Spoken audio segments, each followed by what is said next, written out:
निश्चित रूप से कहीं न कहीं संकट दिख रहा है और इस पर पार्टी को आत्ममंथन करने की आवश्यकता है।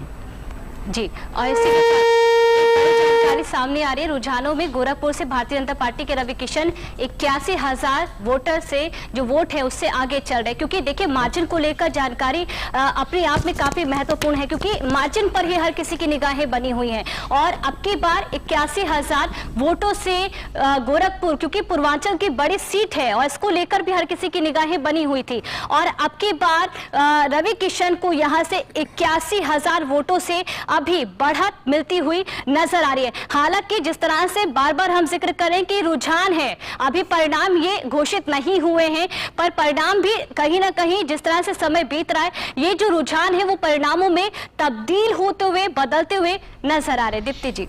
बिल्कुल पूजा, देखिए ये रुझान है, लेकिन कहीं ना कहीं रुझान के जो आंकड़े हैं वही परिणाम में अपनी एक महत्वपूर्ण भूमिका निभाएंगे। और हमारे पास यहाँ पर एक्सपर्ट्स का एक बहुत बड़ा पैनल है जो लगातार बदलता रह रहा है। तमाम ऐसे एक्सपर्ट्स हमारे साथ यहाँ पर मौजूद हैं जो अपनी राय रख रहे हैं तमाम मुद्दों पर, और बुलेट ट्रेन के माध्यम से भी हम आपको जो आंकड़े हैं वो बताने की कोशिश कर रहे हैं। यूपी की 80 सीटों की बात करें तो एनडीए के पास 39 और विपक्षी गठबंधन के पास 40 और एक सीट जो है वो अन्य के पास है, यानी कि कुल मिलाकर जो पूरा मामला है वो आधे आधे पर भी नहीं नजर आ रहा है। यहाँ पर भी यूपी में विपक्षी गठबंधन के पास एक सीट ज्यादा है, जो बेहद ही जो परिणाम सोचे जा रहे थे उसके बिल्कुल ही उलट। और हमारे साथ हमारे पैनल में एक नए एक्सपर्ट भी जुड़ गए, हमारे साथ राजीव जी है। राजीव जी, क्या कहेंगे इन आंकड़ों को देखकर? अब यूपी की जो तस्वीर है रुझानों में वो पूरी तरह से साफ होती हुई नजर आ रही है। राजीव जी। दीप्ति जी, देखिए भाजपा के हिसाब से ये परिस्थिति अकल्पनीय है, लेकिन हम लोग उत्तर प्रदेश में चुनाव के दौरान घूमे तो ऐसा महसूस होता था कि इनका वोटर कुछ इनसे नाराज है, और मौसम के हिसाब से तमाम ऐसी लोकल परिस्थितियां थी कि इनके कार्यकर्ता बहुत निकले नहीं, तो भारतीय जनता पार्टी का जो वोट था वो ठीक से वोटिंग हो नहीं पाई, ऐसा हमने महसूस किया। इसके बावजूद ऐसी स्थिति होगी ऐसा मुझे नहीं लगता था। तो निश्चित तौर पर जो मुझे लगता है कि बहुजन समाज पार्टी जो एक अच्छा रोल प्ले करती थी, बहुजन समाज पार्टी का कुछ वोट समाजवादी पार्टी गठबंधन को गया है और इसीलिए ऐसी परिस्थिति शायद बनी है। बिल्कुल। रतिभान जी, मजबूत विपक्ष उत्तर प्रदेश के जब हम आंकड़े देख रहे हैं रुझानों के, क्या कहेंगे? मजबूत विपक्ष लोकतंत्र के लिए कितना जरूरी है? नहीं, उत्तर प्रदेश में मजबूत विपक्ष नहीं, जो और देन मजबूत है, कुछ ज्यादा ही मजबूत हो गया है। तो ये आगे सरकारों के लिए बहुत टकराव वाला माहौल रहेगा, चाहे उत्तर प्रदेश की सरकार हो या केंद्र की सरकार हो। उत्तर प्रदेश के मुद्दे जब गंभीरता से विपक्ष उठाएगा तो इन दोनों सरकारों को परेशानी तो होगी। और मेरा ये मानना है कि मजबूत विपक्ष चाहिए, तो मजबूत विपक्ष मिल गया। अब बात आते हैं कि क्यों ऐसा हुआ। तो एक जो गोवंश है जिसके लिए बड़े बड़े दावे किए जा रहे थे कि हम ये कर देंगे, बाड़े बनवा दिए, ये कर दिए, वो कर दिए, वो किसान और नौजवान जिनके पेपर आउट हुए, बहुत स्पष्ट सी बात है कि जिनके पेपर आउट हुए, सरकार ने कहा कि हम कानून व्यवस्था के पहलू पर बहुत मजबूत हैं। तो ये भी कानून व्यवस्था का एक पहलू था कि आपने ठीक है अपराधियों का सफाया किया, इससे जनता बहुत खुश है, और जो सीटें मिली हैं शायद उसका भी एक योगदान माना जा सकता है। लेकिन जनता ने को ये जो पेपर आउट हुए, तो नौजवान और किसान जिनके फसलें बच नहीं पा रही थी, वो खेत में बो कर आते थे लेकिन फसल काट कर नहीं लाते थे, वो अब तक बना हुआ है। सरकार ने दावे किए थे, पिछली बार मोदी जी ने विधानसभा चुनाव से पहले ही कहा था कि नहीं हम दिसंबर तक, 2-3 दिसंबर बीत गए, वो अभी तक वापसी हुई नहीं है, वो गोवंश वैसे छूटा हुआ है। तो किसान इस बात से नाराज था कि हमें ऐसे हम जीवित रहें या गायें जीवित रहें। गायों का जीवित रहना बहुत जरूरी है, पशुओं की रक्षा बहुत जरूरी है, वो भी हमारी अर्थव्यवस्था में और हमारे तंत्र में सहायक होते हैं पशु। लेकिन पहले मनुष्य जीवित रहेगा तभी तो पशु जीवित रहेंगे। तो ठीक है, पशुओं की सुरक्षा सरकार को करनी चाहिए थी, किसानों के स्तर से करनी चाहिए थी, अपने स्तर से करनी चाहिए थी। अफसरों ने लगातार सरकार को गुमराह किया कि हम व्यवस्था कर रहे हैं, बड़े बड़े वहाँ जानवरों के लिए बाड़े बनाए, लेकिन वहाँ जानवर भूखों मरे, इस बात की तस्दीक करने वाला कोई था नहीं। अफसरों का विधायकों की वो देख लीजिए, विधायकों की कोई कलेक्टर बात नहीं सुनता था, सांसद की बात नहीं सुनता था। जब उनकी ये हालत रहेगी तो वो भी हाथ पर हाथ धर के बैठ जाएंगे। तो जब ये सारे मुद्दे अब क्लियर कट होके आ रहे हैं कि सांसदों और विधायकों की बात सुनी नहीं गई। पशुओं का मुद्दा, जो आवारा जानवरों का मामला अब तक क्लियर हुआ नहीं। आवारा जानवर लगातार किसानों को परेशान करते रहे।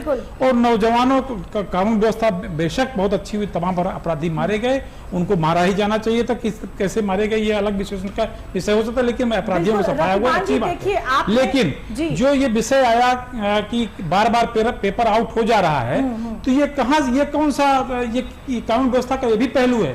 आपकी कानून व्यवस्था, आपकी हना कितनी ज्यादा है, लेकिन कानून व्यवस्था के पहलू पर आप ये वो अपराधी जो इस तरह का आर्थिक अपराध कर रहे हैं वो नहीं डर रहे हैं। वो पेपर आउट कराते, पैसे लेके तो आउट कराते होंगे, तो आर्थिक अपराध कर रहे हैं वो नहीं डरे।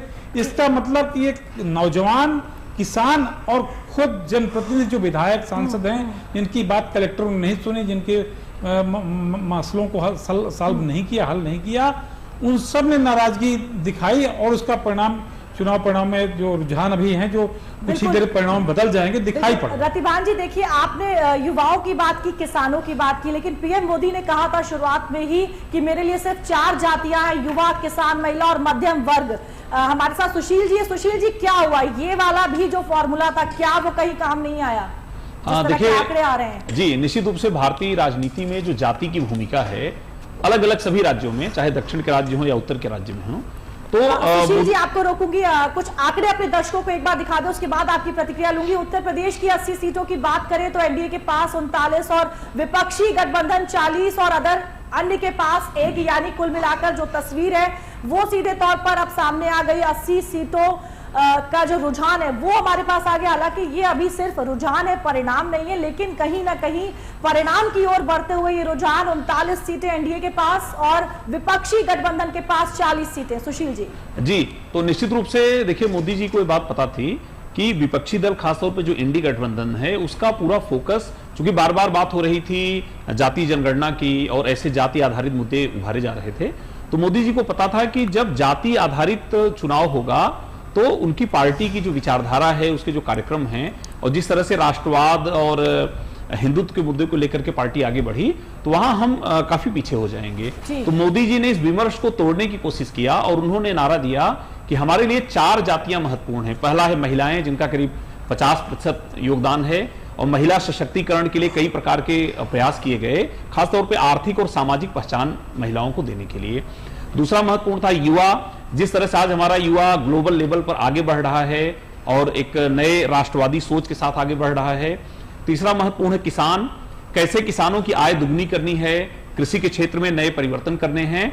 और चौथा गरीब, कि गरीबों के हित के लिए जो कल्याणकारी योजनाएं सरकार की चलाई गई।